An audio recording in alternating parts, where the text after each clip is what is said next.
제가 이번 앨범을 작업할 때도 그렇고 저는 곡 작업을 할 때마다 좀 버거워요, 솔직히. 왜냐면 그 작곡가 형이랑 곡을 먼저 만들어 놓고 제가 거기 위에다가 가사를 붙이거든요. 곡을 만들 때 이거 진짜 멋있을 것 같아요, 이번엔 이거 해보죠, 이래 놓고 가사 쓸 때 후회해요. 아씨, 나 이거에다 이렇게 노래 부를 목소리가 없는데? 나한테 이런 발성이 없는데? 작곡할 줄 아냐고요? 제가 작곡할 때 옆에서 이거 해주세요, 저거 해주세요, 저거 제가 엄청 하거든요. 그래서 써놓고 보니까 아, 이거 보컬이 필요한데? 아, 근데 나 노래 못 부르는데? 어떡하지? 어떡하긴 어떻게, 노래 불러야지. 여기에 스크리밍이 들어가야 되는데? 아, 스크리밍이 난 없는데? 그럼 스크리밍을 대체할 수 있는 다른 뭔가를 해보자. 아, 여기에서는 약간 이제 조금 그 기괴한 느낌이 필요할 것 같은데? 근데 난 되게 정직하게 노래 부르는 사람인데? 뭐 어떻게 해야지. 그래서 내가 더 멋있어지기 위해서 내 자신에게 없던 모습들을 하나씩 장착하는 거는 저는 그거에 대한 거부감은 없어요. 그리고 그게 저의 변신인 것 같아요. 그리고 제가 이런 걸 해보면서 느껴요. 저는 제 머리로 이게 왜 필요한지 이해가 돼야 배우는 사람입니다. 액정 화면이 아니라 실제로 눈앞에서 공기로 느껴지는 게 있어야 배울 수 있는 사람이에요. 사실 그래요, 여러분. 제가 이제 그런 대중적인 것들을 이제 배워가지고 하는 게 필요할 수도 있다, 근데 난 하기 싫다 라고 했지만 사실 못하는 거예요. 맞아. 아까 말했던 일머리가 없다는 떡밥이 여기서 이렇게 회수가 되는 거지. 사실 나는 이제 유튜브로 요즘 이런 노래가 유행이네? 나도 해봐야겠다 하고 그걸 따라하는 사람들이 너무 신기해. 저는 기본적으로 배움이 되게 느린 사람이에요. 이게 어떤 메커니즘을 파악하고 나면은 거기서부터의 애드리브나 응용은 되게 잘하거든요. 그런데 그 사람 구실하기까지가 되게 오래 걸립니다. 그러니까 이제 걸을 줄 알게 되면은 거기서 뭐 탭댄스도 추고 사이드 스텝도 밟고 그러는데 일어나는데 되게 오래 걸리는 스타일이야. 그래서 나는 그런 유행을 캐치하고 그거를 그대로 복사해내는 사람들이 참 대단하게 느껴져요. 난 그렇게 못하거든. 그래서 제가 지금의 좀 거친 보이스를 갖추기까지 10년 걸렸어요. 진짜 10년 걸렸어요. 근데 그거를 하고 나니까 그 안에서는 진짜 자유자재를 갖고 노는 거야. 이게 나의 삶의 일부가 되어버려서. 그리고 제가 스크리밍이나 이런 것들을 익히기 시작할 수 있게 됐던 것도 메탈 취재하면서 그 사람들을 직접 많이 봤어요. 그리고 제가 그 이후에 더 배우게 됐던 거는 작곡가 형이 스크리밍 하는 거 이제 예시를 내 눈앞에서 오 하면서 이제 들어주는 거야. 그러니까 조금씩 알겠더라고. 최근에 그런 거를 조금 느꼈던 게 이제 지난번에 와인 파티 할 때 시청자분들이랑 같이 노래방 갔는데 거기서 스크리밍 하는 분이 계시대? 그거 보고서도 많이 배웠어. 보통 그런 사람들이 일반적인 규율 문화에 잘 적응하거나 회사에 못 가는 것 같은. 맞아요. 난 가서 적응하면 졸라 잘할 거야. 근데 그 하기 전까지가 너무 고역인 거지. 그래서 나는 내 눈에 보이는 각에는 몸을 던집니다. 그리고 신기할 정도로 저때 타율이 제법 괜찮아요. 그래서 오히려 저렇게 찐득하게 배우는 사람들 같은 경우에는 저한테 얘기합니다. 아니, 준비도 안 됐는데 그런 걸 왜 하는 거야? 안 무서워? 안 되면 어떡하려고? 근데 나는 저렇게 하면 되더라고. 그래, 각이 보였으니까 박는 거야. 그리고 억지로 웃기지 말라고 그냥 각 보일 때만 들어오라고. 그렇게 하면서 각을 또 배우는 거지. 그러다가 한 번씩 얻어 걸릴 때도 있잖아. 그리고 다른 순간엔 되는 각이었어, 분명히. 그치, 맞아. 어느 세월에 준비를 하고 있냐. 준비는 언제 끝나는데. 그리고 나는 준비를 잘하는 사람이 아닌데. 이게 저는 예전에 스타1 프로게이머들 보면서 아, 나는 빡대가리라 그냥 판수 박아보면서 배운다라고 할 때 난 그게 잘 이해가 안 됐거든. 왜냐면 진짜 너무나도 개념으로 게임하는 게임이다 보니까. 근데 뭔지 알겠어. 몸으로 이게 왜 필요한지 느껴야 되는 거야. 그래서 저는 되게 신기하게도 수업을 들을 때보다 수업 들은 지 한참 지나서 그 수업 내용이 떠오를 때 진정 배우게 돼요. 분명히 수업 듣고 나서 되게 그거 까먹고 지내는 것 같은데 나중에 내가 진짜 그게 왜 필요한지 이해가 되는 순간 마음속에 가라앉아 있던 그 배움이 수면 위로 떠올라서 아, 이거였구나 하고서 내 마음속에 자리를 잡습니다. 맞아요. 그게 생각나는 상황이 생겨요. 그래서 저 킥복싱도 저 체육관 안 다닐 때 더 많이 늘었어요. 운동도 안 하는데 머리로 이해가 되는 거야. 이게 이래서 허리가 이렇게 움직이는구나. 이게 스텝을 이래서 이렇게 밟는 거구나. 물론 그 대신 체력은 많이 떨어졌겠지.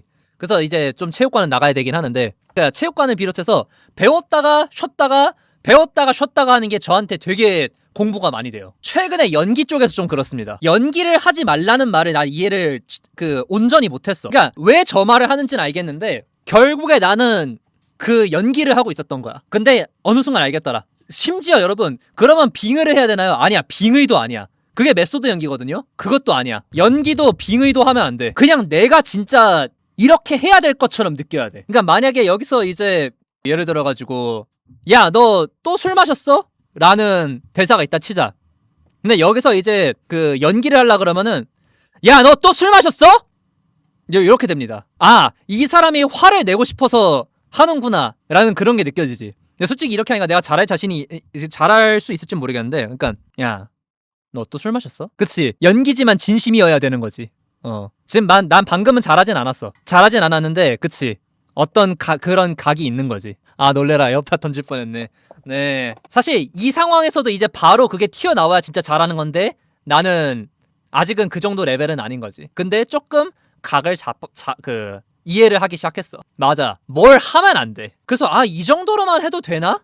충분히 강하지 않은 것 같은데? 라고 느끼더라도 오바를 떨면 안 돼. 맞아요, 말하듯이 노래하라는 거랑 똑같은 거야. 제가 랩을 말하듯이 하거든요. 그리고 맞아, 그리고 요것도 그래. 노래도 노래를 하려고 하면 안 되더라. 나 이거 최근에 깨달았어. 그래서 여러분들 그 해외 가수들 보면, 해외 가수들 그 아카펠라 들어보면은 저게 노래 부르는 거야? 싶은 거 되게 많아요. 그래, 분명히 노래를 부르고는 있지. 근데 우리가 아는 그런 노래가 아닌데? 그냥 말하는 거에 음 붙여가지고 하는 거 아니야? 근데 그게 노래인 거야.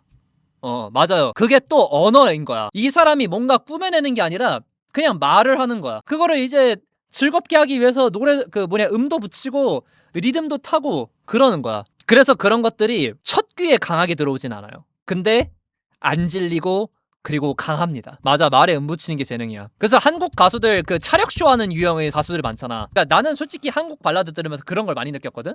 아니, 왜 이렇게 음이 높지? 이렇게 음이 높을 필요가 없는데? 근데 나중에 가서야 그 사람들의 고충을 알게 됐어. 어떤 발라드 가수가 그렇게 얘기하더라고요. 옆에 그 아이돌들, 기획사 가수들 사이에서 살아남으려면은 나는 무기가 고음밖에 없었다. 이렇게라도 내 노래를 들어줬으면 좋겠다고 생각했다. 그 말 들으니까 너무 마음이 아픈 거야. 아, 이게 생존형 고음이었구나. 그냥 평범하게 편하게 노래 불러서는 들리지가 않으니까. 맞아요. 그래서 코요테, 신지 같은 가수들도 그 목 갈아 넣으면서까지 그렇게 무리하게 고음을 했던 이유지. 사실 그 사람들도 바보가 아니거든요. 저 사람들도 다 이제 그런 편안한 해외 노래 부르면서 성장한 사람들이고, 그래서 실제로 그 사람들 데뷔하기 전에 이제 커버했던 노래들 들어보면 되게 편하게 불러요. 임재범 데스페라도나 이런 거 들어보면 다 그렇지. 근데 한국에서 음원만 내면은 으악 하는 거야. 그게 자기 목에 물이 간다는 걸 모르겠어? 근데 그래야만 했던 거지. 근데 이제는 바뀔 때가 됐다. 꼭 그럴 필요가 없다. 그렇게 자기만의 방법대로 하더라도 살아남을 수 있고 또 증명해낼 수 있는 시대가 되긴 했다. 여전히 어렵지만. 그래서 어쨌든 간에 저도 그래가지고 그런 것 같아요. 이제 제가 저에 대해서 얘기하는 거 들어보면은 저는 저 자신에 대해서 되게 엄청나게 강한 확신이 있는 사람처럼 보이잖아요. 되게 단정적으로 말하고 확신에 차 있는 것처럼 보이죠. 그런데 여기까지 저를 아시는 분들이 많으실진 잘 모르겠어. 근데 맞아요, 저는 언제든 틀릴 준비가 되어 있는 사람이에요. 근데 다만 이제 틀리기 전까지는 내 선택을 의심할 필요를 못 느끼는 것 뿐이야. 뭐 예를 들어가지고 내가 이제 누군가에게 사랑한다는 말을 한다 칩시다. 나는 그 사람을 사랑할 때 진짜 진심 200%로 확신하고 사랑해요. 그러다가 이제 이 사람이랑 연이 끝났어? 난 그 다음날부터 소개팅 나가는 사람입니다. 그래, 이게 좀 직관적으로 잘 들리겠네. 저는 진짜 내 온몸을 다 바쳐 사랑해요. 근데 깨지고 나면 그날부로 소개팅 나갑니다. 왜냐면 끝났잖아. 뭐 내가 틀렸네? 오케이? 그러면 새로운 답을 찾으면 되지 뭐. 왜냐면 나는 그 과거에다 두고 올 마음이 별로 없어. 미련을 남긴다는 거는 현재에 집중을 못한다는 소리거든. 미래를 걱정한다는 건 그 또한 현재에 집중하지 못한다는 거거든. 그러면은 현재에 집중하지 못했기 때문에 나는 또다시 새로운 후회를 하게 되겠지. 그리고 새로운 후회를 했기 때문에 미래에 대한 걱정을 하게 되겠지.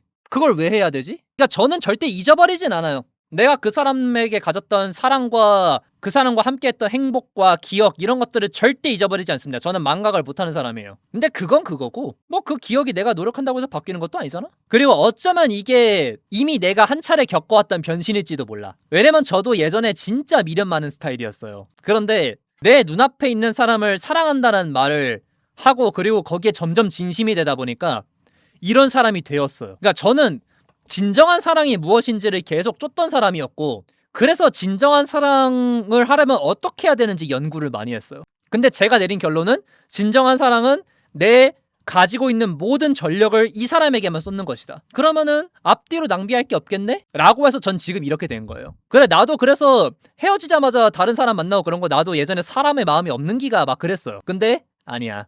물론 난 지금 이 순간에도 연기를 하라고 하면은 정말 미련 많은 사람이 연기를 할 수 있어. 근데 그럴 필요를 못 느끼는 거지. 이게 그 연기라는 거라고 생각합니다. 연기를 하는 게 아니라 진짜 그렇게 느끼는 거야. 내가 느꼈기 때문에 즉흥적으로 하더라도 그런 것에 대한 반응이 나오는 거지. 나는 실제로 내 눈앞에 내가 지금 만나는 사람이 있으면은 난 그 사람이 세상에서 제일 예쁘다고 생각해. 자기 최면 같은 말이 아닙니다. 진짜로 난 그렇게 느껴. 진짜로. 나는 그런 사람이야. 진짜 신기할 정도로 분명히 내가 그 연애 이전까지 세워놨던 어떤 이상형의 기준이나 이런 거랑 다르거든? 많이 달라. 근데 이 사람이 제일 예뻐. 오히려 내가 그렇게 원래 이상형이라고 생각했던 사람이 되게 무의미해질 정도로 이 사람이 너무 예뻐 보여. 그렇다고 해서 그 사람을 닮은 사람이 예뻐 보이진 않아. 이 사람이 예쁜 거야. 물론 그렇게 생각하는 것도 있어요. 뭐 다들 아시지만 저 이상형 기준 진짜 엄청 뚜렷한 사람이잖아요. 외적인 기준이 있어가지고. 근데 반대로도 생각하게 되는 것 같아. 근데 내가 이상형에 맞지 않는 사람을 만났다는 거는 그 이상형이 아무렇지 않아질 정도로 정말 이 여자가 사랑스러운 거구나라는 거 매번 느끼는 것 같아. 이상형을 만나는 거 좋지. 근데 이상형이 아무래도 상관없어질 정도의 사람을 만났기 때문에 내가 이렇게 사랑에 빠져 있구나라는 거. 그러니까 외적으로 이상형이 아니지만 그래도 얘가 좋아가 아니라 얘가 지금 내 이상형인데? 가 되는 거야. 그러니까 나는 연기를 하다 보니까 진짜 그 진심이 되어버린 걸지도 몰라. 그리고 나는 이게 진정한 연기라고 생각합니다. 맞아. 그래서 예전에 아니 진정한 사랑이면은 평생 하나밖에 없는 거 아닌가? 어떻게 그걸 포기할 수 있지 해서 이렇게 내 눈앞에 있는 사람을 진정으로 사랑할 줄 알게 된 이 변신이 제 인생에 있어서 정말 너무나도 큰 축복이에요. 그리고 저는 이런 변신을 계속 하려고 노력하고 있어요. 그래서 그런 자극을 줄 수 있는 것들을 최대한 옆에다 많이 두는 것 같아요. 지금 뭐 제가 삐딱한 19라는 채널을 하고 있죠. 솔직히 말해가지고 저는 제가 보고 싶어하는 영화 뭐 창작물은 다 정해져 있어요. 왓챠피디아에다가 이제 뭐 등록하고 있는데 제가 이제 만점을 준 영화 딱 3개가 다 에로노프스키 감독입니다. 내 기준에서 저 사람은 그냥 완벽한 마스터피스만 만들어내는 감독이야. 그 뒤에 이제 레퀴엠도 4.5죠. 저는 제가 생각하는 이상향과 그 감성이 너무나도 뚜렷하고 그래서 거기서 이제 제가 혼자서 본다고 하면은 거의 다 그런 류예요. 올드보이, 셔터 아일랜드, 양들의 침묵, 뭐 워리어, 플래툰, 샤이닝, 뭐 알포인트, 로드 오버, 미스트, 미드소마, 소우 그냥 다 이제 그 포스터만 봐도 대충 감이 오시죠? 제가 어떤 감성인지. 그런데 지금 제가 삐딱한 19 하고 있는 건 뭡니까? 운명전쟁 49, 괴물, 휴민트, 왕과 사는 남자, 초카구야 공주, 흑백 요리사.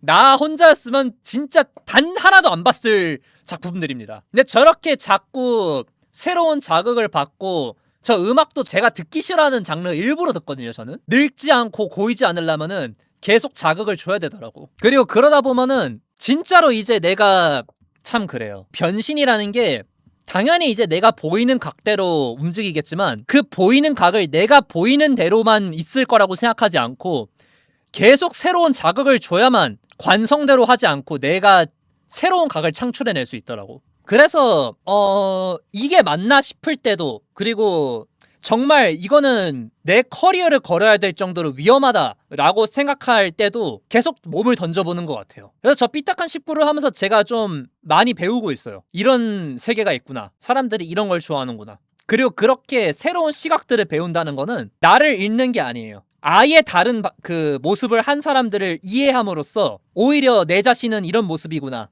이런 원리로 작동하고 있구나를 확인하고 그리고 명확하게 선이 그어집니다. 오히려 내가 내 자신을 다 너무 잘 알기 때문에 나는 내가 아는 것대로만 할 거야 라고 하는 순간 내 자신이 변질되더라고. 이번에 그 토크쇼 제목이 뭡니까? 열등감은 몸에 좋다. 제가 진짜 잡다람 시절 이후에 머무르다로 오면서부터 정말 오랜 시간 해왔던 주제는 딱 하나예요. 결국에 사랑. 그리고 방송 외적으로 저 스스로 들고 있던 화두였던 걸로 치면은 1년이 뭐야 10년이 넘지? 그런데 이제 좀 느꼈어. 문득 그런 생각이 들더라고. 아 이제 똑같은 소리 좀 그만하고 싶다. 다른 얘기 좀 하고 싶다. 그래서 이번에도 관성적으로 사랑 관련된 그런 다른 변주를 주려다가 확 틀었어요.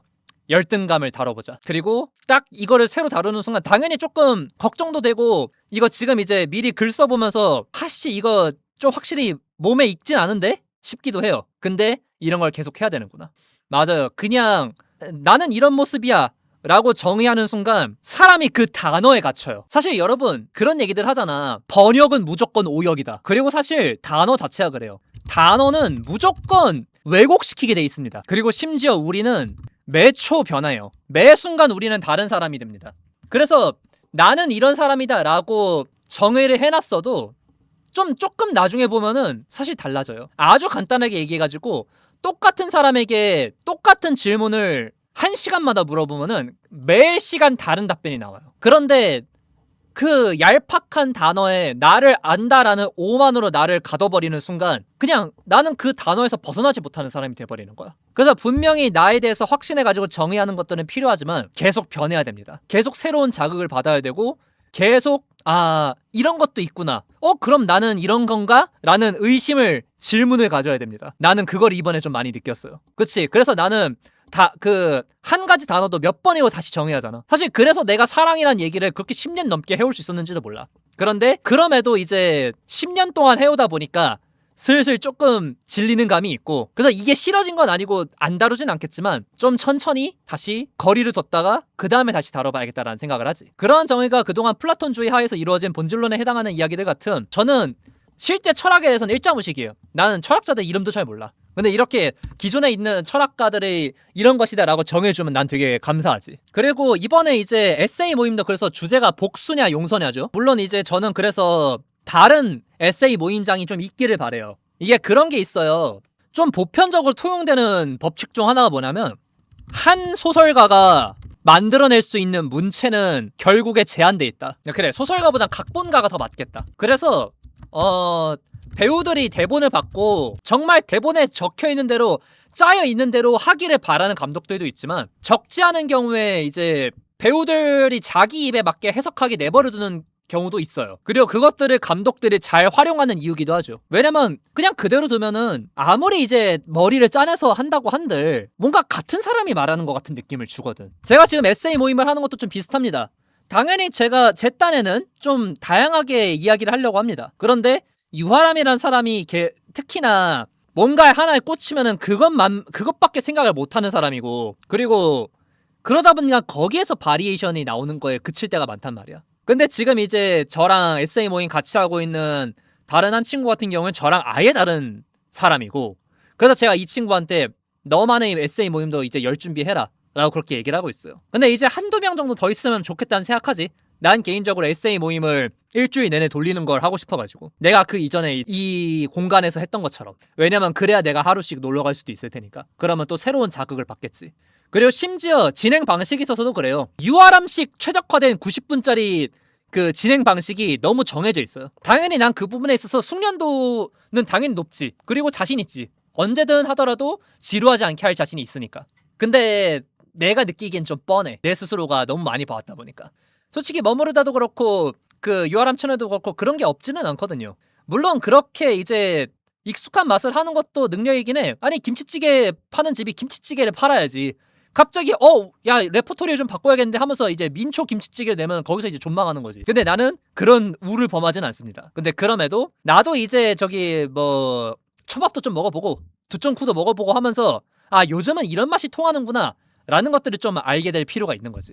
그래서 이제 그 에세이 모임도 그 조만간 이제 인스타 파가지고 홍보 시작할 예정이다 보니까 그렇게 해서 이거를 좀 잘 키워보고 싶어요. 왜냐면 제가 아까 이거는 초반에 맨 처음에 했었던 이야기랑 좀 이어지는 것 같아요. 저한테 물어보셨죠?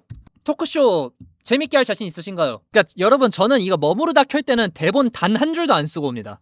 그냥 제목만 정하고 와요. 그것도 방송 켜기 5분 전에. 그러니까 제가 이제 머무르다 하면서 자부심을 느끼는 것 중 하나가 그거예요. 좋은 영화의 되게 그 중요한 덕목이 복선회수라 생각하거든요. 저는 이렇게 얘기하면서 내가 초반에 중반에 말했던 말들을 지금 와서 이렇게 말할 수 있는 거예요 라고 이제 끌고 와서 하는 걸 잘합니다.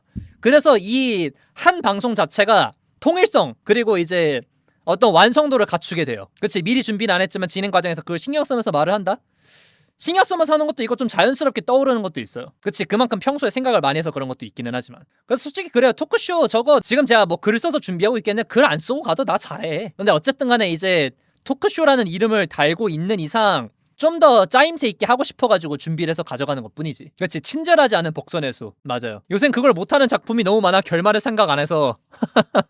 그치. 그래가지고 내가 괴물에 대해서 혹평을 하면서도 진짜 짜임새가 좋다고 얘기했던 것도 그런 거였고. 그래서 지금도 그렇습니다. 저는 김치찌개 장인이에요. 솔직히 프렛 안 만들어 놓고 당장 만들어도 잘합니다. 그래요. 과부하, 냉각, 그리고 변신입니다. 변신이라는 것은 다른 내가 되는 게 아니에요. 내가 변하는 겁니다. 그리고 그거는 가역적이에요. 어떻게 말한다고 하면은 내 안의 어떤 모습을 꺼내서 쓰는 거에 가깝습니다. 제가 진선규 배우가 연기 진짜 잘한다고 하는 게 그거예요. 진선규 배우 어느 작품에 나도 진선규는 진선규예요. 근데 다른 세계관의 진선규를 보는 것 같은 느낌이지. 극한 직업의 진선규, 범죄도시의 진선규, MI 진선규, 분명히 다 같은 진선규거든요. 막 그 뭐 외모가 크게 다르지도 않고 말투도 똑같고 그 특유의 억양이나 이런 것들이 어디 가지 않아. 절대 누구를 빙의시킨 게 아니에요. 다 다른 사람이죠. 그치, 유해진 배우도 그런 느낌이고. 그리고 그게 요즘 이제 좋은 연기로 치는 되게 그 흐름인 것 같기도 하고요. 그래서 저도 그래요. 이제 저도 저런 연기를 하고 싶다는 것도 그렇고, 뭐 제가 아예 연기까지는 아니더라도 그런 모습들을 여러분들한테 자꾸 보여줄 겁니다. 파티락을 하는 유아람도, 회색 음악을 하는 유아람도, 머무르다를 하는 유아람도, 토크쇼를 하는 유아람도, 개인 방송 뭐 롤 리뷰라는 유아람도 다 같은 유아람이지만 다른 유아람이죠. 진정으로 그 사람이 될 때 연기가 되는 거더라고. 그치, 롤붕이 유아람이랑 머무르다랑 성격 완전히 다른 것 같다. 그것도 아마 비슷한 감정일 겁니다. 실제로 저도 다르다고 느끼고요. 제가 초반에 그 얘기 했었죠. 토크쇼 재밌게 할 자신 있으신가요? 왜냐면 에세이 모임도 토크쇼랑 그 근본적인 성향은 비슷하거든요. 감성이나 이런 게 되게 비슷해요. 근데 이제 그거를 다른 사람들이 글도 보면서 얘기하느냐 마느냐 이런 거지. 근데 제가 이 부분에 대해서 어떤 퀄리티에 대한 자신감을 가지고 있는 거 근자감 아니에요. 이제 에세이 모임이 결국에 좀 올 수 있는 풀 자체가 제한적이라 그렇지 재방문율이 굉장히 높습니다. 그래, 이거는 사실 유아람 채널이나 머무르다 채널 보고도 아마 느끼실 수 있을 거라고 생각해. 내가 말하는 거에 있어서는 지루하지 않고 재밌게 끌고 가는 거? 난 이거에 대해서는 진짜 200% 300% 자신감 있어. 그 같이 있는 사람들의 이야기를 끄집어내고 그 사람들의 말을 캐치해서 말을 이어나가고 그러면서도 내가 하고 싶은 말들을 하는 거? 나는 거기에 대해서는 도 같은 사람입니다. 나는 언제든 자신 있습니다. 네, 그래요 여러분. 그러면 저는 오늘 여기까지 하고 다시 돌아오겠습니다. 뿅.